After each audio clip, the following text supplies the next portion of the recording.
2 Samuel chapter 17. Moreover Ahithophel said unto Absalom, Let me now choose out 12,000 men, and I will arise and pursue after David this night. And I will come upon him while he is weary and weak-handed, and will make him afraid, and the people that are with him shall flee.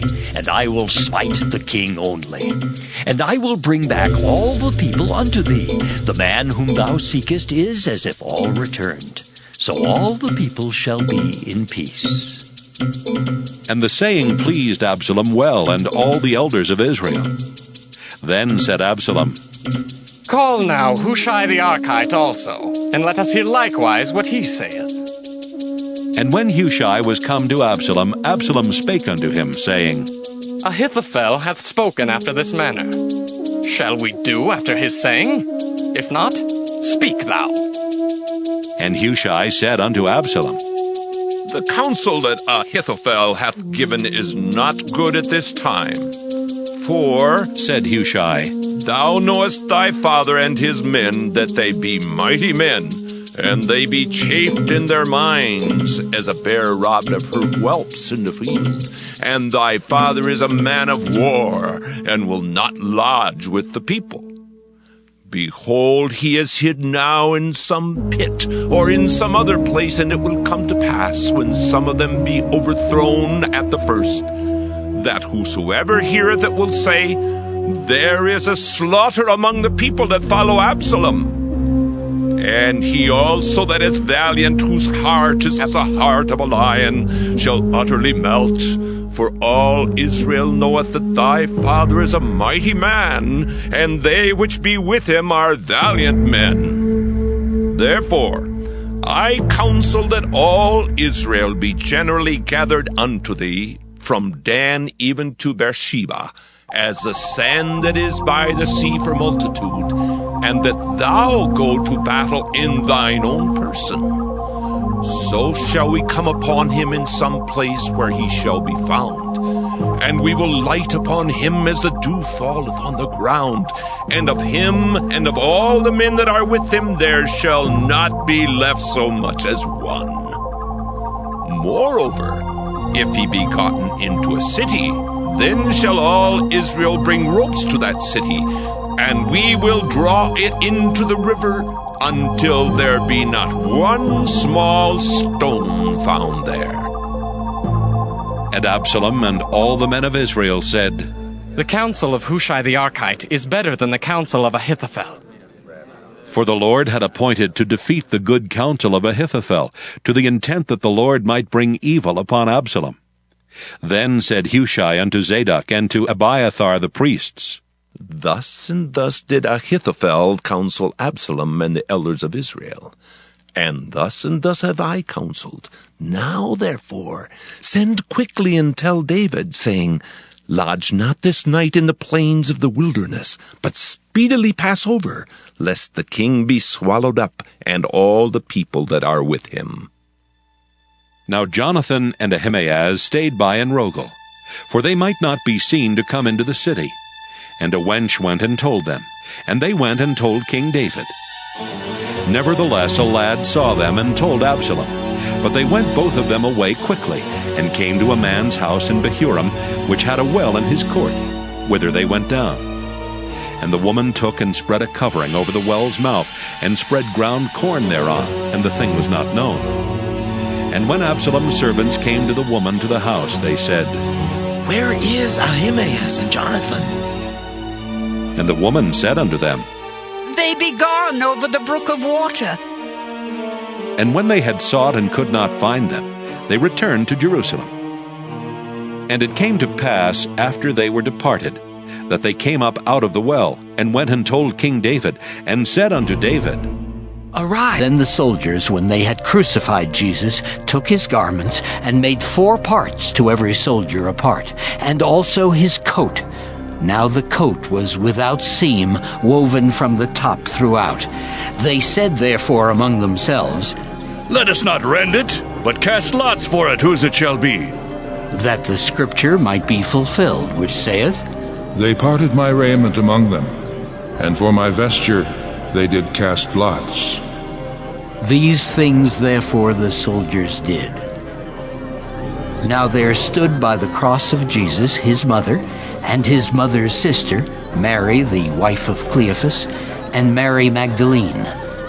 When Jesus therefore saw his mother and the disciple standing by, whom he loved, he saith unto his mother, Woman, behold thy son.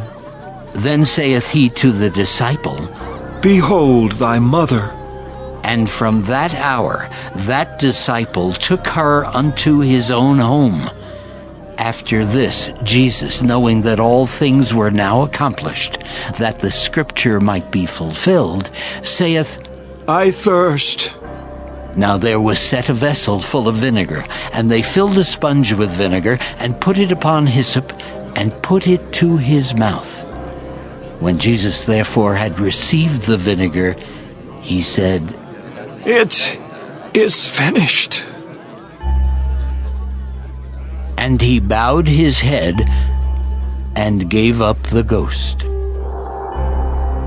The Jews therefore, because it was the preparation that the bodies should not remain upon the cross on the Sabbath day, for that Sabbath day was an high day, besought Pilate that their legs might be broken, and that they might be taken away.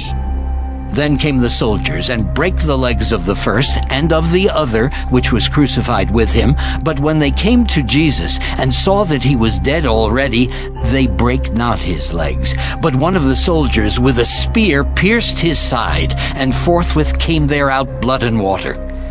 And he that saw it bare record, and his record is true. And he knoweth that he saith true, that ye might believe. For these things were done, that the scripture should be fulfilled. A bone of him shall not be broken. And again another scripture saith, They shall look on him whom they pierced. And after this, Joseph of Arimathea, being a disciple of Jesus, but secretly for fear of the Jews, besought Pilate that he might take away the body of Jesus. And Pilate gave him leave. He came therefore and took the body of Jesus.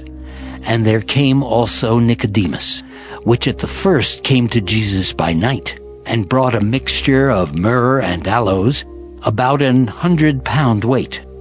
Then took they the body of Jesus, and wound it in linen clothes with the spices, as the manner of the Jews is to bury. Now in the place where he was crucified there was a garden, and in the garden a new sepulchre, wherein was never man yet laid. There laid they Jesus therefore, because of the Jews' preparation day, for the sepulchre was nigh at hand. Proverbs chapter 31. The words of King Lemuel, the prophecy that his mother taught him. What, my son, and what the son of my womb, and what the son of my vows? Give not thy strength unto women, nor thy ways to that which destroyeth kings. It is not for kings, O Lemuel, it is not for kings to drink wine, nor for princes strong drink, lest they drink and forget the law, and pervert the judgment of any of the afflicted. Give strong drink unto him that is ready to perish, and wine unto those that be of heavy hearts. Let him drink and forget his poverty, and remember his misery no more. Open thy mouth for the dumb in the cause of all such as are appointed to destruction. Open thy mouth, judge righteously, and plead the cause of the poor and needy. Who can find a virtuous woman? For her price is far above rubies. The heart of her husband doth safely trust in her, so that he shall have no need of spoil. She will do him good and not evil all the days of her life. She seeketh wool and flax, and worketh willingly with her hands. She is like the merchant's ships. She bringeth her food from afar. She riseth also while it is yet night, and giveth meat to her household, and a portion to her maidens. She considereth a field, and buyeth it. With the fruit of her hands she planteth a vineyard. She girdeth her loins with strength, and strengtheneth her arms. She perceiveth that her merchandise is good. Her candle goeth not out by night. She layeth her hands to the spindle, and her hands hold the distaff. She stretcheth out her hand to the poor. Yea, she reacheth forth her hands to the needy. She is not afraid of the snow for her household, for all her household are clothed with scarlet. She maketh herself coverings of tapestry. Her clothing is silk and purple. Her husband is known in the gates, when he sitteth among the elders of the land. She maketh fine linen, and selleth it, and delivereth girdles unto the merchant.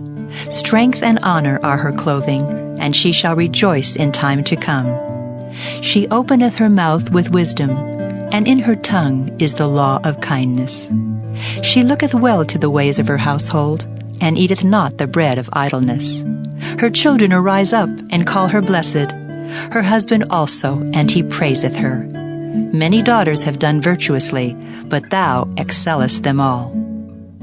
Favor is deceitful, and beauty is vain. But a woman that feareth the Lord, she shall be praised. Give her of the fruit of her hands, and let her own works praise her. Psalm 23, a psalm of David. The Lord is my shepherd, I shall not want. He maketh me to lie down in green pastures. He leadeth me beside the still waters. He restoreth my soul. He leadeth me in the paths of righteousness for his name's sake. Yea, though I walk through the valley of the shadow of death, I will fear no evil, for thou art with me. Thy rod and thy staff, they comfort me. Thou preparest a table before me in the presence of mine enemies. Thou anointest my head with oil. My cup runneth over. Surely goodness and mercy shall follow me all the days of my life, and I will dwell in the house of the Lord forever.